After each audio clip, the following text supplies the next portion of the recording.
Salam Malaysia Madani, berita tengah hari, edisi Jumaat bersama saya, Hazel Desmond.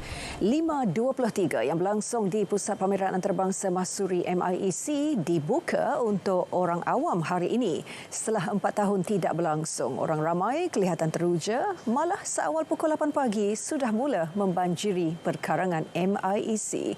5.23 yang bermula untuk pelawat perdagangan sejak Selasa berakhir semalam.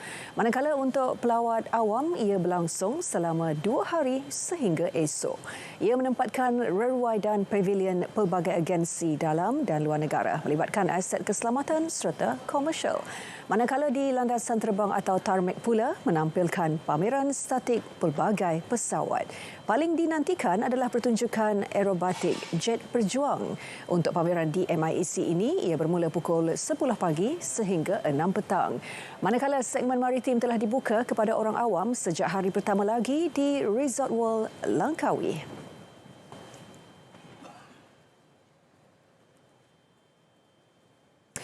Baiklah, untuk lagi perkembangan 5.23, terus saja bersama Syamimi Saripan di MIEC. Mimi.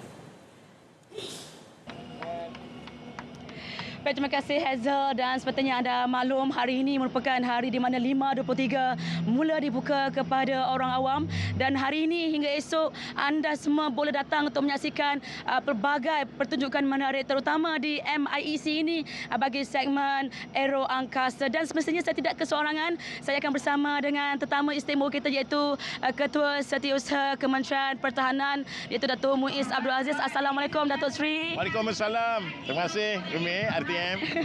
Baik Datuk Seri, mungkin boleh diperincikan Datuk Seri. Hari ini kita lihat ramai pengunjung datang memeriahkan MIEC. Apa yang boleh Datuk Seri katakan Datuk Seri? Alhamdulillah, hari ini seperti dimaklumkan kita buka kepada publik untuk melihat sendiri dan mulai hari ini dan besok. Dan alhamdulillah begitu ramai sekali, dan kita jangka kunjungan hampir 250,000 kita jangka sehingga besok. Kerana hari ini kita persembahkan pertunjukan aerobatik daripada 5 negara. Alhamdulillah, tak pernah ada 5 tim aerobatik yang datang, iaitu daripada Rusia, daripada China, daripada UAE, daripada Korea dan juga daripada Indonesia. Dan tim kita sendiri pun ada 6 semua sekali. Alhamdulillah. So saya minta semua publik dapat tengok sendiri pertunjukan ini, dan juga pameran statik. Pesawat-pesawat tentera pun ada bersama, dan kena ambil peluang. Kalau kita nak lihat ini banyak ada di luar negara saja, tapi alhamdulillah kita ada dapat tengok di negara kita sendiri. Alhamdulillah. Dan kita di belakang kita sekarang ini adalah merupakan pesawat daripada Korea Selatan iaitu Black Eagles yang baru memberikan pertunjukan yang cukup menarik. Datuk Seri, ini sudah memasuki hari keempat kita menganjurkan 5.23. Sepanjang penganjurannya, apa yang telah berlaku Datuk Seri, mungkin boleh rakumkan sedikit Datuk Seri? Ya, sepanjang penganjuran ini kita ada pameran yang terdiri daripada 525 syarikat daripada 27 negara. Alhamdulillah, yang dulunya Maha Mulia Seri Baginda pun telah hadir bersama dengan Putera Mahkota daripada UAE. Perdana Menteri turut hadir dan juga pembesar-pembesar negara yang lain. Dan alhamdulillah kita ada pameran, kita ada dan juga pertunjukan udara. Di samping itu jangan lupa kita ada segmen satu lagi, itu maritim. Yeah. Maritim di Resort World dan satu pertunjukan, ada kapal selam, ada kapal-kapal perang yang lain ada, dan beberapa pertunjukan maritim yang bersama Tentera Laut Diraja Malaysia dan juga APMM dan juga daripada Kementerian MOT dan sebagainya. Alhamdulillah. Betul tu. Selain daripada pertunjukan aeroangkasa di MIEC, anda boleh saksikan pertunjukan maritim yang cukup menarik. Dan Datuk Seri, mungkin ada penonton-penonton kita yang masih tak berkesempatan untuk hadir melawat 5.23. Apa yang Datuk Seri nak katakan kepada mereka Datuk Seri? Ya, jom saya minta semua rakyat Malaysia ambil kesempatan ini, kerana peluang liman yang siri yang ke-16 ini adalah yang rasa yang terbesar. Dan di bawah seliaan Yang Berhormat Datuk Seri Utama Haji Muhammad bin Haji Hassan sebagai Menteri Pertahanan, juga Menteri Pengangkutan sebagai tuan rumah bersama, dan telah ambil peluang ini. Kerana kita ada 2 hari saja, hari ini dan besok sehingga 27 hari bulan. Kita ada slot pertunjukan udara, ada 2 slot. pagi ni 10 pagi dan petang ni ada 2 petang lagi. Dan tolong saksikan kerana bukan senang dia orang nak datang. Alhamdulillah ramai penyertaan hari kali ini daripada negara-negara luar, dan terima kasih semualah kepada negara-negara dan juga beberapa syarikat-syarikat dalam dan luar negara yang turut membantu bersama menjayakan LIMA pada kali ini, insya-Allah. Baik, terima kasih kepada Datuk Seri kerana sudi bersama dengan kami, dan saya pun sendiri teruja untuk masih menyaksikan persembahan udara dan juga pertunjukan estetik di MIEC. Kepada anda di rumah, jangan lupa untuk datang memeriahkan pameran LIMA 23. Kita kembali bersama Hazel di Angkasa Puteri. Silakan Hazel. Syamimi Sarifan, terima kasih. Maritim Malaysia meraih anugerah pencapaian 15 tahun pengoperasian udara bersama Airbus Sendirian Berhad. Agensi penguatkuasaan berkenaan menggunakan helikopter jenis AS365N3. Anugerah bagi mengiktiraf prestasi dan kebolehan pesawat maritim Malaysia mengendalikan operasi udara menggunakan enjin Airbus. Ini merangkumi operasi mencari dan menyelamat SAR, pengawasan maritim, penguatkuasaan di zon ekonomi eksklusif serta operasi khas lain. Anugerah disampaikan Ketua Rantau Asia Pasifik Airbus Vincent Dubreuil kepada pemangku Ketua Pengarah APMM Laksamana Madya Maritim Datuk Saiful Lizan Ibrahim di MIEC Langkawi.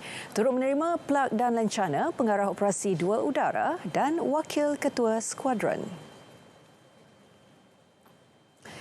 Lebih sedekat penglibatan Telekom Malaysia TM sebagai rakan strategik penganjuran 5, dan untuk edisi terbesar kali ke-16 ini, syarikat berkenaan turut memeterai 2 perjanjian bersama Kementerian Pertahanan menumpukan sistem komunikasi.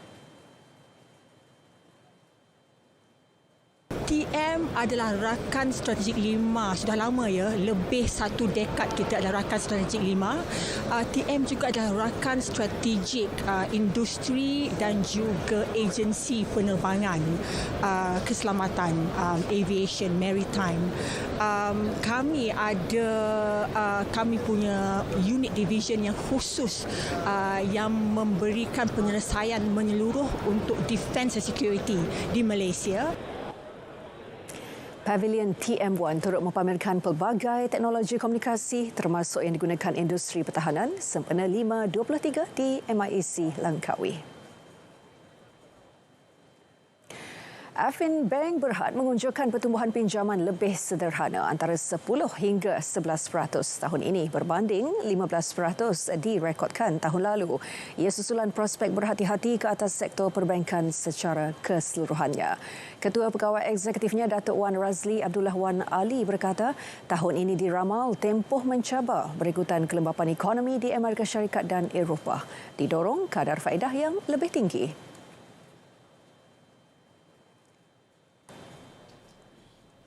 We still remain focused on our business plan, because it doesn't mean we will stop because there's strong winds out there. We will stop doing our business, stop our plans. So we continue to invest in technology, continue to improve our customer service, continue to learn and expand our ESG activities. Jelasnya syarikat akan kekal fokus pada pengembangan franchise pelanggan dan menambah baik kualiti aset. Fokus turut diberikan terhadap perbankan komuniti iaitu perbankan runcit serta pertumbuhan sektor perusahaan kecil dan sederhana yang mencatatkan pertumbuhan kukuh tahun lepas. Wartawan masa kini perlu pakar dan arif dengan setiap tugasan yang diberikan. Menurut Ketua Pengarah Jabatan Penyiaran Suhaimi Sulaiman, setiap organisasi media juga perlu mempunyai data lengkap bagi memastikan pelaporan lebih efektif dan memberi manfaat kepada masyarakat. Kerana kita dah nampak trend di mana keperluan data journalism ini sangat penting, ya. Kita kena ada data.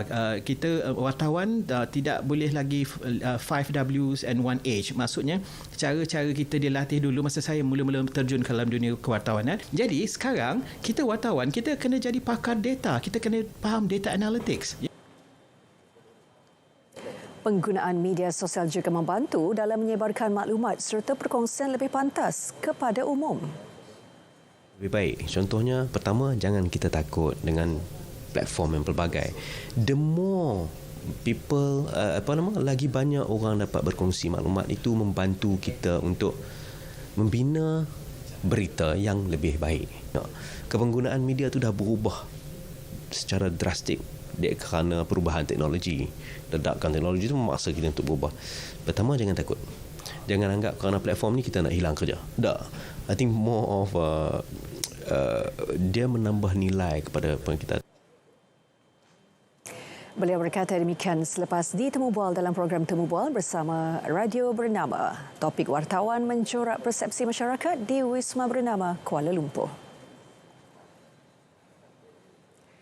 150 notis kesalahan dikeluarkan dengan kompaun lebih RM41,000 dalam operasi khas penguatkuasaan peraturan kawalan hasil tembakau PPKHT di Melaka selama 2 hari bermula Rabu lalu. Exco Kesihatan Negeri Eng Hisem memaklumkan 80 premis diperiksa dalam operasi berkenaan, antaranya kedai makan, restoran dan kedai vape. Dah zonkan tempat ni tidak boleh merokok, tapi mereka masih nak merokok juga. Ya, ini sudah biasa lah untuk yang orang hisap rokok lah. Jadi kita akan kuat kuasa lagi lah pada masa depan untuk yang tempat sudah diwatakan atau dizonkan tempat dilarang merokok. Ya. Ya, kita akan cubalah usahalah. Lepas tu kita akan kerjasama pada PBT lah untuk bagi amaran ya pada pemilik kedai pada masa depan. Kita akan juga dah kuat kuasakan untuk turun padang yang akan buat operasi pada kerap kali lagi pada masa depan. Ya. Peniaga atau pemilik premis juga boleh dikenakan notis sekiranya mereka gagal memasang papan tanda larangan merokok.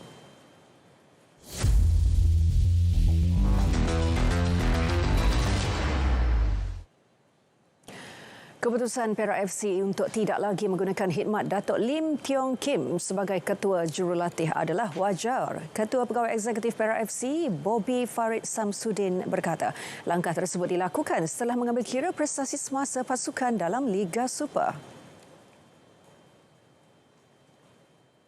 Bukannya hanya pada result saja, sebenarnya dia berkait rapat dengan banyak benda, sebab kita ada juga PFC 2, kita ada PFC 3. Jadi maksud stability dalam statement kami ini dia merangkumi semualah.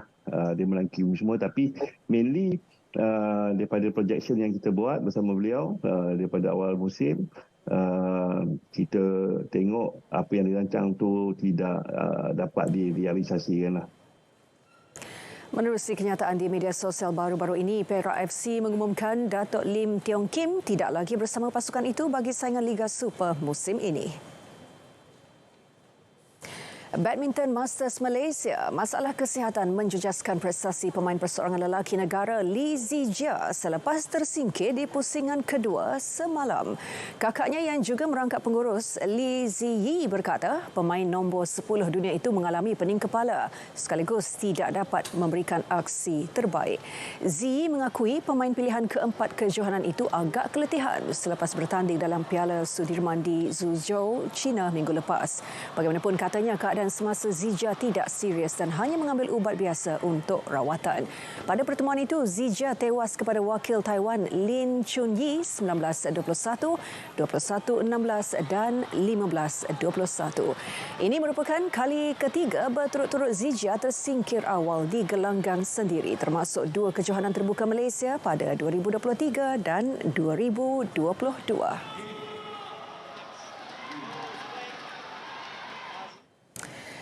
Baik, berita tengah hari edisi Jumaat berakhir di sini. Terus setia dengan berita RTM untuk perkembangan sahih sepanjang masa. Saya Hazel Desmond. Salam Malaysia Madani.